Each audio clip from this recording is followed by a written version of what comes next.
All right, the one and only little baby pumpkin that we have grown in the school garden is here for Kylie's pumpkin gnocchi, which would be lovely.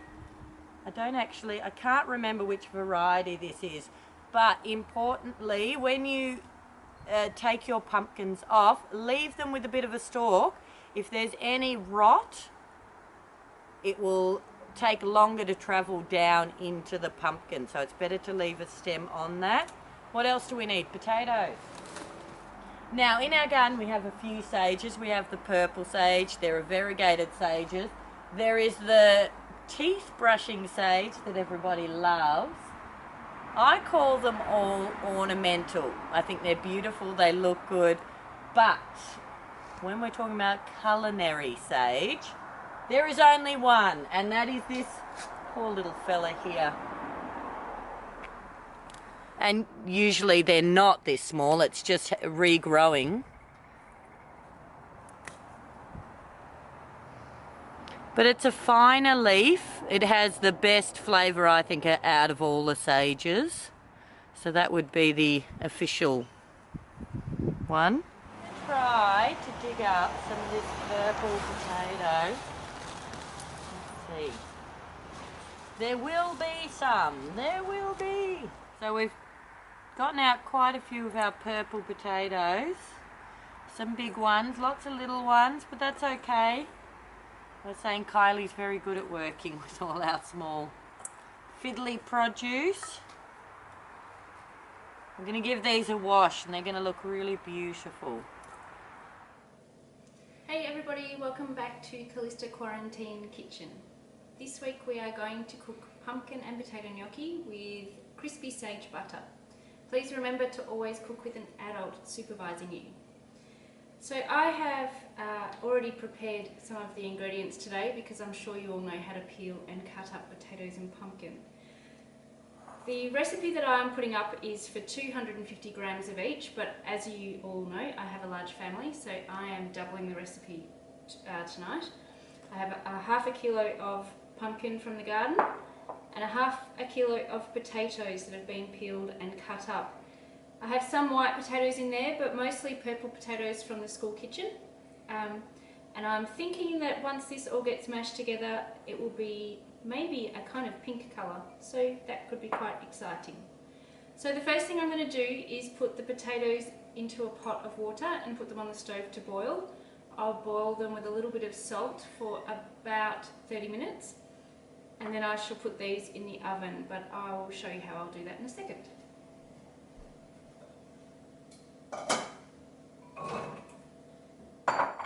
So my potatoes are on the stove with a high heat underneath them, and now I'm going to put the pumpkin into the oven. I'm going to wrap it in some alfoil.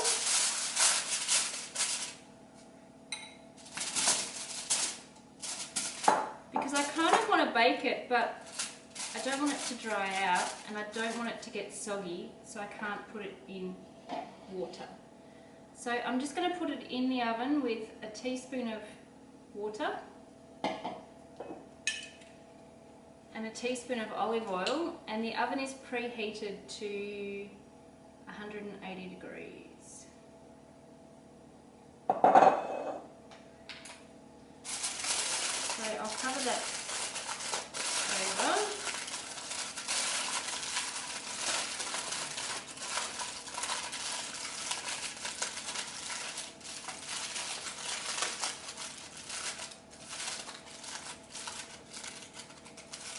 And that's ready to go into the oven for about 30 minutes, but I will check it after 20. You want it to be soft, but you don't want it to be super soft.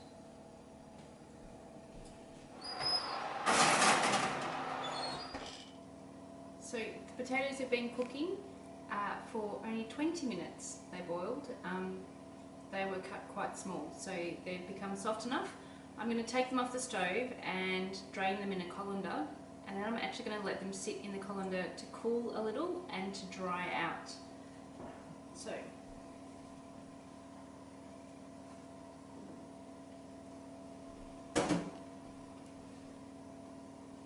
the water is very purple.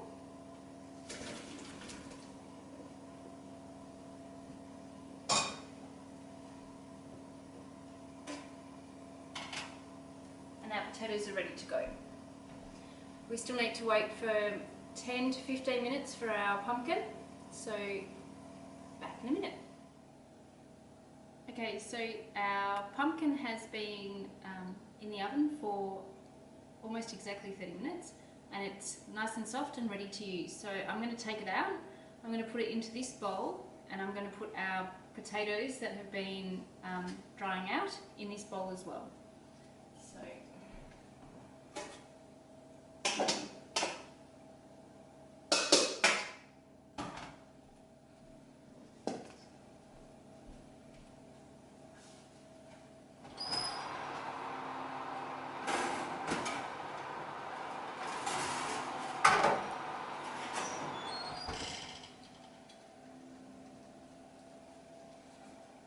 I'm actually going to leave the oven on and turn it right down because I'm going to put the gnocchi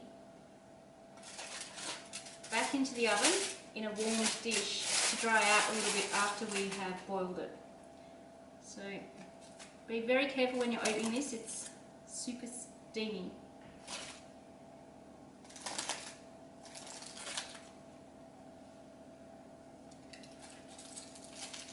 So that goes in with the potatoes.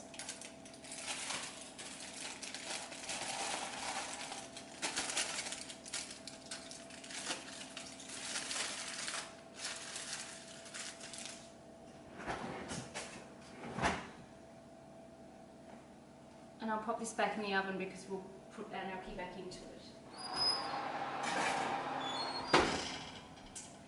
So we're now going to mash the potato and the pumpkin together. The secret to making a nice light gnocchi is not to over mash your veg or overwork it when you mix it with the flour.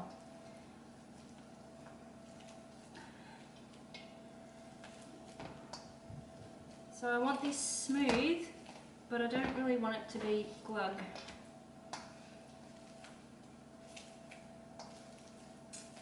At this point, I am going to add some salt and pepper. And I'm also going to grate some fresh nutmeg into it.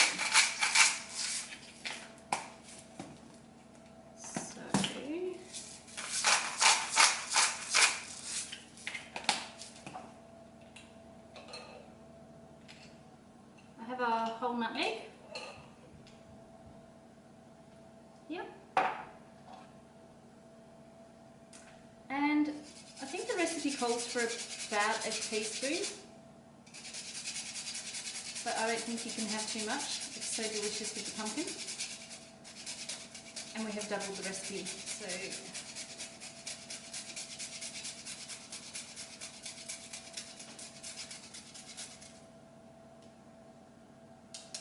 I've used most of it. Smells good.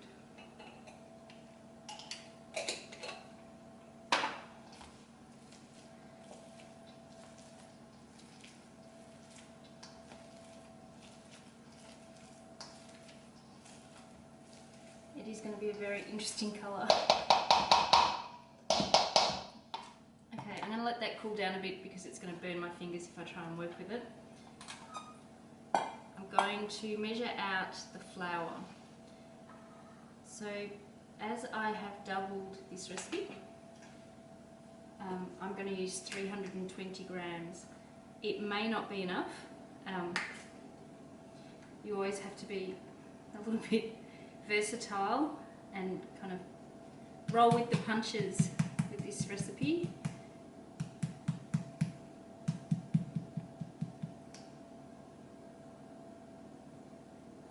Okay, so that's 320, and I'm going to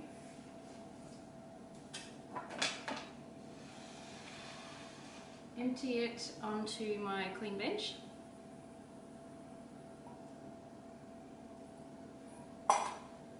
And then I'm going to put the pumpkin and potato on top of it.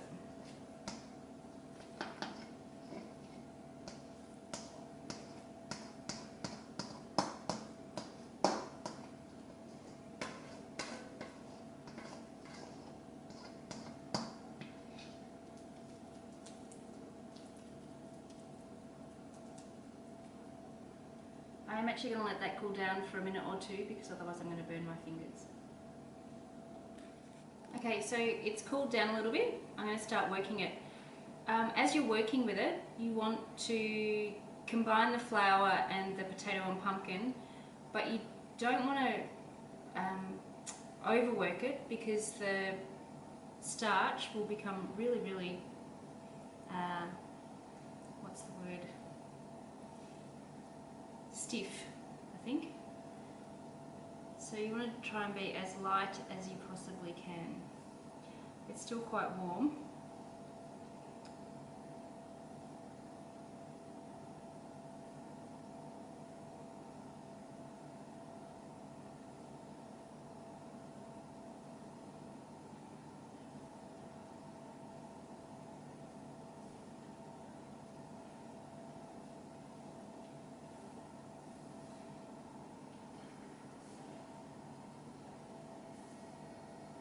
As you're working it, you'll be able to feel that it kind of starts taking on a bit of a dough-like consistency. So while I'm doing this, I shall tell you a little bit about gnocchi. So gnocchi has been made in Italy since Roman times. Not with potatoes, because potatoes only came to Europe in the 1600s, but they used to make it with semolina and sometimes with corn maize, breadcrumbs. You can make it with ricotta. There are lots of different types of ways to make gnocchi. They are a variety of pasta. A small soft dumpling is what I read. And they are delicious, and this looks pretty well perfect. Now you don't want to work it too much, so I'm going to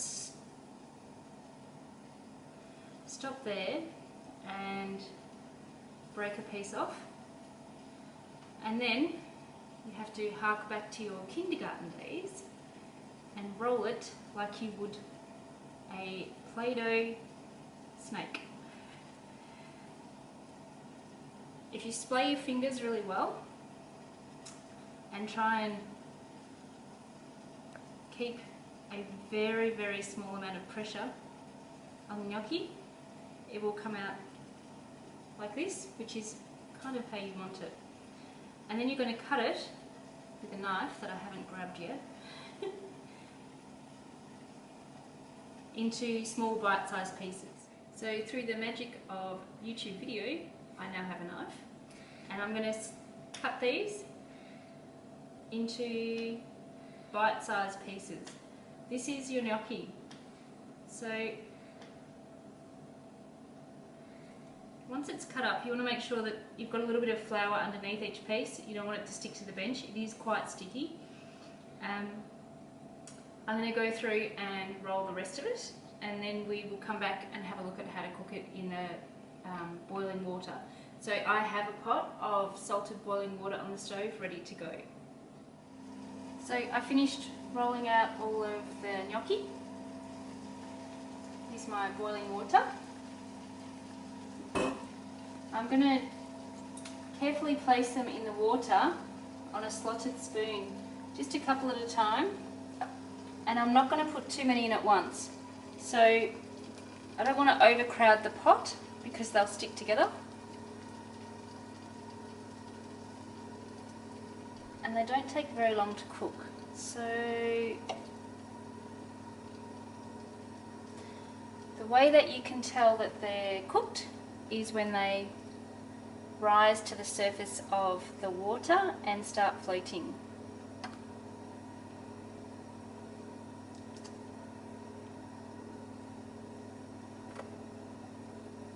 So maybe I'll just put another couple in. I don't want them to join together.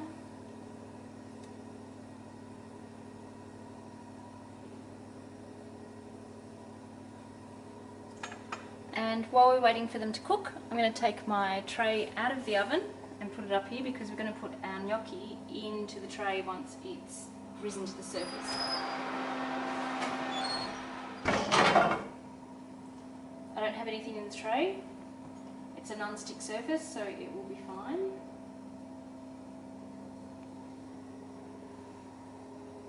The gnocchi are looking like they want to rise to the surface. They're starting to cook. They only take a couple of minutes. Okay, so it's been maybe 2 minutes, maybe 3, and as you can see, some of the gnocchi have risen to the top. So as they come up to the top, I'm going to fish them out and pop them into this oven-proof dish. And I shall continue cooking them kind of batch by batch until all of the gnocchi is cooked. So if you would like to come back when I'm close to the end, I'll show you how to make the sauce. We're now going to make the sage butter. Some recipes call for this butter to be cooked until the butter becomes brown, but I actually like it until the sage just becomes crisp and the butter retains the nice yellow colour. So I'm going to put the sage, this beautiful sage, which is from our garden at school. This is not the ornamental sage that grows in the big bushes at school. This is culinary sage. It has a really different flavour. It's much more intense and it's really delicious. So I'm going to put that into the pan. Haven't turned it on yet. And add, there's maybe 25 leaves there. And then I'm going to add the butter and turn the heat on. This is a really simple sauce, but it's quite rich and it has an amazing flavour with the pumpkin and the nutmeg. So we'll just let the butter melt.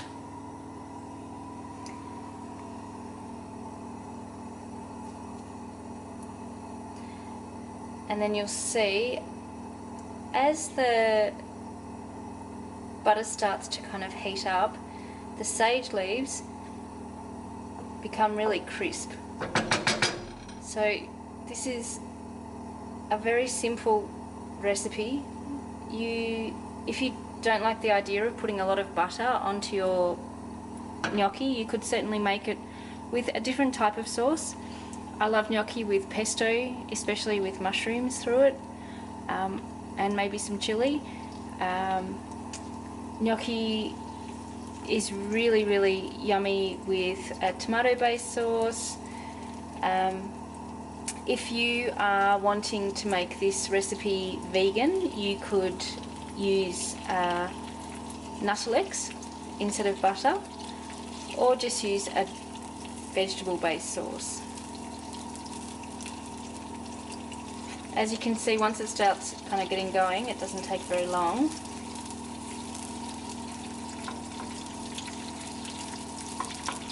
And essentially, those little sage leaves are going to deep fry in the butter. This recipe is a little bit luxurious.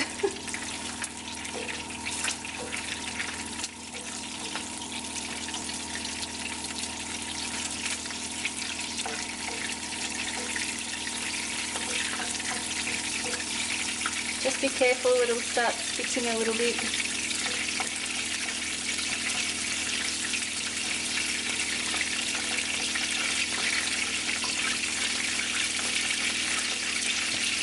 Okay, I don't know if you can see it, but the leaves are starting to curl a little bit. They are starting to crisp up. So I actually don't want to take it too much further than that. I'm happy with that. I'm going to turn it off and I'm going to mix it through my gnocchi. Okay, so pouring the butter and sage leaves over the gnocchi.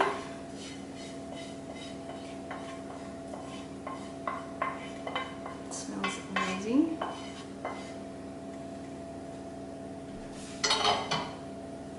Okay, I'm just going to mix that through. So this sauce kind of only really just coats the gnocchi. It doesn't necessarily sit on the top of it like we regularly think of pasta sauce. Yum. Okay. So now I will serve it into a bowl. We did try the gnocchi, it's really light and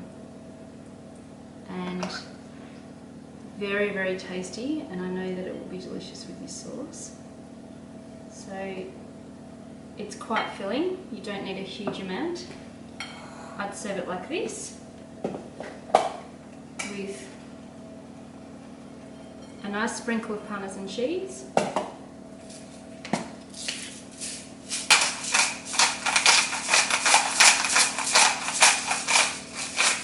a healthy amount of black pepper, and a little bit of rock salt. Looks yummy. I'm quite hungry. It smells really good, so I'm looking forward to eating it. I hope you have a really nice week, and I hope you enjoy cooking. Please put up any photos of recipes that you make, and I will see you guys really soon. Have a good week.